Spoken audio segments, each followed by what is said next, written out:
Olá, bem-vindos ao programa Portal de Luz. Na última semana, nós falávamos da importância de cuidarmos da qualidade dos nossos pensamentos, um tema que é sempre muito oportuno para todos nós. E fizemos isso através do estudo de um artigo publicado no jornal Folha Espírita, no último mês de janeiro, chamado Larvas Mentais e a Importância do Orai e Vigiai. Hoje nós vamos continuar mais um pouco a nossa conversa sobre esse artigo, mas antes nós iremos ouvir juntos a prece na voz de Chico Xavier. Mais luz. Em verdade, grande é a noite em que se debate a alma do mundo. Nos mais variados ângulos da marcha, vemos a névoa da incompreensão, suplicando a graça da luz. Não condenes nem reclames, faze alguma claridade e segue adiante. A semente de agora será colheita depois. A centelha hesitante de hoje surgirá por facho resplandecente amanhã. Grande é o nevoeiro da ignorância que muitas vezes ainda envolve a terra. Atende ao cérebro, mas não te esqueças do coração. A sabedoria é o caminho, o amor é a luz. O palácio às escuras poderá povoar-se de monstros. O campo singelo aos clarões da manhã é um templo aberto à beleza solar. Ajuda e transformarás a dor em alegria. Ama e farás a vida brilhar. Nós terminamos o programa da semana passada mostrando que as larvas mentais criadas por nós mesmos, quando acalentamos maus pensamentos de discórdia, de vingança ou de tristeza, ganham vida própria, contagiam aqueles que pensam como nós e, inclusive, o mesmo acontece quando alguém desequilibrado expele também pensamentos que nós acabamos por entrar em sintonia e também absorver. Um grupo de médicos da Associação Médico Espírita do Mato Grosso do Sul se reuniu para estudar as obras do espírito André Luiz a fim de analisar todas as vezes em que ele fala das formas pensamento e dos seus aspectos negativos, que são as chamadas larvas mentais. O resultado desses estudos virou um artigo na Folha Espírita de janeiro deste ano. E hoje nós vamos finalizar a nossa conversa sobre esse artigo. Toda a coleção de livros de André Luiz nos mostra inúmeros exemplos de situações onde as larvas mentais emitidas por nós podem destruir a nossa saúde física e mental, além de contagiar aqueles que pensam na mesma sintonia. E então, no livro Obreiros da Vida Eterna, no capítulo 12, Irene, que é uma jovem colaboradora da Casa Transitória Fabiano de Cristo, diz o seguinte para André Luiz: os pensamentos exercem vigoroso contágio, ou seja, a associação mental acaba por contagiar encarnados e desencarnados que pensam de forma semelhante. André Luiz acrescenta que os nossos desvios morais, os nossos vícios, as nossas escolhas infelizes, responsáveis, enfim, pela criação dessas larvas mentais, atraem companheiros desencarnados afins e que se alimentam das energias presentes nessas larvas, dando origem a dolorosos quadros de obsessão. Para que a gente possa compreender melhor a influência do pensamento no mecanismo da vida, é necessário entendermos que ele é uma manifestação dos sentimentos e das emoções do espírito. Daí a importância do orai e vigiai constante de cada um de nós. Considerando que a Trindade Universal é composta por Deus, Espírito e Matéria, não podendo o pensamento ser o próprio Deus e nem também o Espírito, obrigatoriamente o pensamento é matéria mental. Uma matéria ainda imponderável aos nossos sentidos e à tecnologia atual do nosso planeta. O pensamento, portanto, se assemelha a uma energia que, após emitida, impregna o ambiente e a psicosfera ou a aura do emissor. essa energia, essa forma mental, será atraída ou repelida por aqueles que se identificam ou não com ela. Vale lembrarmos mais uma vez o livro Pensamento e Vida de Emmanuel. Ele diz o seguinte no capítulo 8. Assim também na vida comum, a alma entra em ressonância com as correntes mentais em que respiram as almas que se assemelham. Assimilamos os pensamentos daqueles que pensam como pensamos. É que, sentindo, mentalizando, falando ou agindo, sintonizamo-nos com as emoções e ideias de todas as pessoas encarnadas ou desencarnadas da nossa faixa de simpatia. Estamos invariavelmente atraindo ou repelindo recursos mentais que se agregam aos nossos. Muito bem, é claro que as formas mentais que produzimos não são necessariamente nem boas nem ruins e podem, de acordo com a nossa escolha, o nosso discernimento, a nossa força de vontade, serem muito benéficas. Sentimentos elevados, padrões morais retos, atitudes de amor, caridade, orações sinceras, emitem energias construtivas. Daí a importância do orai e vigiai. Nós somos responsáveis pelas correntes mentais que criamos. Somos os criadores da nossa saúde ou doença. Tudo depende do que escolhemos sintonizar.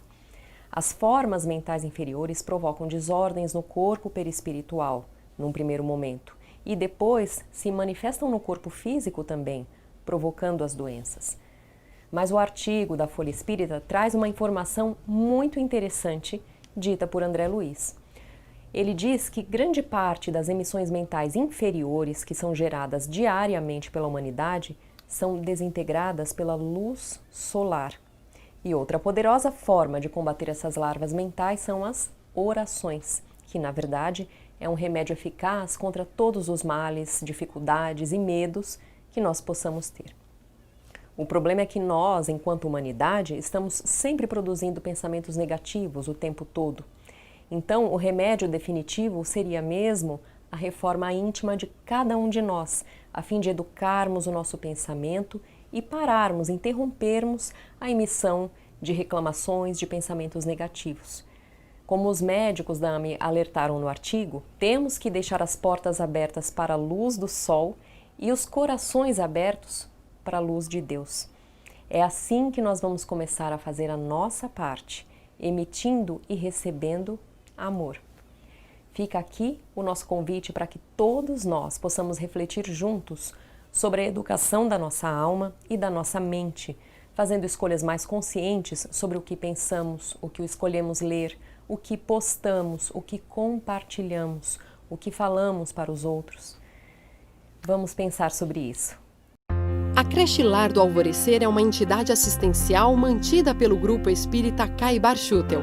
Localizada em Diadema, tem como propósito trabalhar pelo desenvolvimento de uma cultura de paz através da educação e da assistência a crianças, jovens e adultos. São 250 crianças atendidas diariamente. Conheça nossas atividades e colabore conosco pelo ideal de um mundo melhor. www.lardoalvorecer.org.br. Vamos agora ouvir a nossa amiga Sandra Marinho falando hoje sobre a providência divina. Queridos amigos, queridas amigas, é incrível como temos tendência para achar que as coisas não estão bem, que tudo parece estar contra nós, não é mesmo? Esse sentimento é mais comum do que nós imaginamos. Basta que algo não corra conforme esperamos e logo nos irritamos, reforçando ainda mais esta certeza de que existe um complô no universo para que nada que queremos se concretize, que tudo que temos acabamos perdendo de uma forma e de outra, e por aí vai. Certamente vocês que estão nos assistindo já experimentaram esse sentimento pelo menos uma vez na vida. Eu também. E me digam sinceramente, não é horrível pensar desta forma? Qual foi o ganho que tivemos em pensar desse jeito? Estive analisando melhor sobre a razão pela qual isso nos acontece. E cheguei à conclusão que por trás desta percepção errada do que nos acontece está o egoísmo que nos leva a aceitar aceitar ser contrariado, que também é responsável pela síndrome da vítima. O egoísmo é responsável pela síndrome da vítima. Já pensaram nisso? Esse sentimento é aquele estado de espírito que muitas pessoas, por diversas razões, encontram para camuflar o inconformismo com as situações e lutas da sua própria existência, convencendo-se de que ela é a vítima. Voltando ao sentimento de que tudo parece conspirar contra nós, gostaria de abordar o tema sob outro aspecto. Se nos detivermos para verificar a causa primeira dessa convicção nefasta que nos retira as energias para prosseguirmos na viagem da vida, vamos notar que, antes de tudo, o que nos leva a achar que o universo conspira contra nós é a falta de fé. Olha a fé aí novamente, gente. Simplesmente não acreditamos o suficiente na providência divina que rege o universo, incluindo nós, espíritos encarnados e desencarnados, criaturas de Deus. No atropelo dos fatos que nos acometem, deixamos de sentir que estamos sempre amparados e não temos humildade para aceitar que a providência divina é soberana e sempre intervém para o nosso bem. Divaldo Franco, numa palestra proferida em 2002, contou o seguinte episódio. Um homem ficara viúvo havia pouco tempo. Estava diante de uma pia cheia de louça e pensava, desolado, por que fiquei viúvo tão cedo? Agora me encontro aqui arrumando a cozinha, com 5 filhos pequenos para cuidar, pressionado com a quantidade de afazeres domésticos e o barulho ensurdecedor da algazarra da criançada. Ao mesmo tempo se perguntava como era possível a uma mulher dar conta de tanto serviço, preparar comida, lavar e passar, limpar a casa e ainda cuidar dos filhos? Ele estava revoltado com aquela situação. E enquanto estava ali absorto em seus pensamentos de inconformismo e indignação, entre pratos e panelas, nem se deu conta, para melhorar seu humor, que um dos filhos, brincando de esconde-esconde, já havia perguntado se ele tinha visto o irmão mais novo umas 4 vezes. E ele sempre respondia exasperado que não tinha visto o caçula. Nisto tocou a campainha. Era um mendigo pedindo comida e ele, irritado, respondeu que não tinha comida para dar. O pedinte insistiu para que ele verificasse na geladeira. O homem não acreditou naquela petulância da insistência, mas o mendigo explicou que a sua esposa sempre lhe dava um prato de comida e que sempre buscava na geladeira algo para lhe oferecer. Nessa altura, super nervoso, resolve abrir a geladeira para mostrar ao intruso que não tinha nada para lhe dar. Ao abrir a porta da geladeira, o homem dá um grito de espanto. O filho pequeno estava lá, dentro da geladeira, com sinais de hipotermia. Tinha entrado nela para se esconder do irmão e não conseguiu abrir a porta para o lado de dentro. Foi aquela correria até o hospital, acompanhado pelo mendigo. O médico atendente disse que o garoto foi salvo por segundos. Somente aí, nosso amigo pôde compreender a razão da vinda do mendigo à sua casa, exatamente naquela hora, e como o gesto de sua esposa, quando viva, havia repercutido em favor do filho. Antes de nos irritarmos diante dos percalços da vida, aprendamos a dar um tempo e, ao invés de nadarmos contra a maré, vamos seguir o fluxo natural do universo, confiantes de que a providência divina jamais nos desampara, que Deus, Ele está lá conosco, agindo em nosso favor com a sua bondade. Um grande abraço e até o próximo encontro. O jornal Folha Espírita, fundado em 18 de abril de 1974, se dedica à divulgação da doutrina espírita. Saiba mais sobre assuntos atuais com o enfoque do espiritismo, além de entrevistas e artigos de diversos colunistas. Você pode escolher na versão digital ou impressa. Acesse e faça sua assinatura: www.folhaespirita.com.br. E agora nós vamos ouvir o Momento Doutrinário com o nosso amigo Maida. Olá, amigas e amigos, sejam bem-vindos a mais um encontro do Momento Doutrinário. Hoje convidamos a todos para juntos refletirmos sobre os ensinamentos contidos no livro psicografado pelo querido Chico Xavier, Nosso Livro, onde na lição 27 o Espírito Emmanuel traz-nos os seguintes ensinamentos.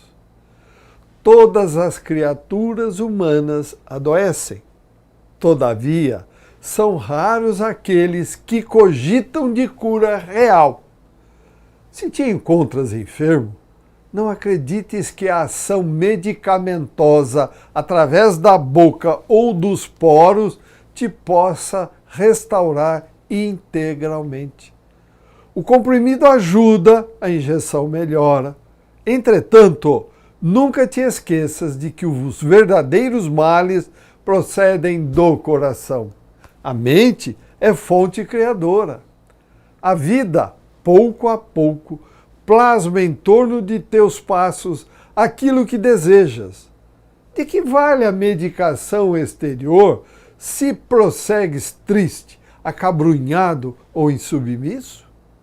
De outras vezes pedes o socorro de médicos humanos ou de benfeitores espirituais, mas ao surgirem as primeiras melhoras, abandonas o remédio ou o conselho salutar e voltas aos mesmos abusos que te conduziram à enfermidade. Como regenerar a saúde se perdes longas horas na posição da cólera ou do desânimo? A indignação rara, quando justa e construtiva no interesse geral, é sempre um bem, quando sabemos orientá-la em serviço de elevação. Contudo, a indignação diária, a propósito de tudo, de todos e de nós mesmos, é um hábito pernicioso de consequências imprevisíveis. O desalento, por sua vez, é clima anestesiante que entorpece e destrói.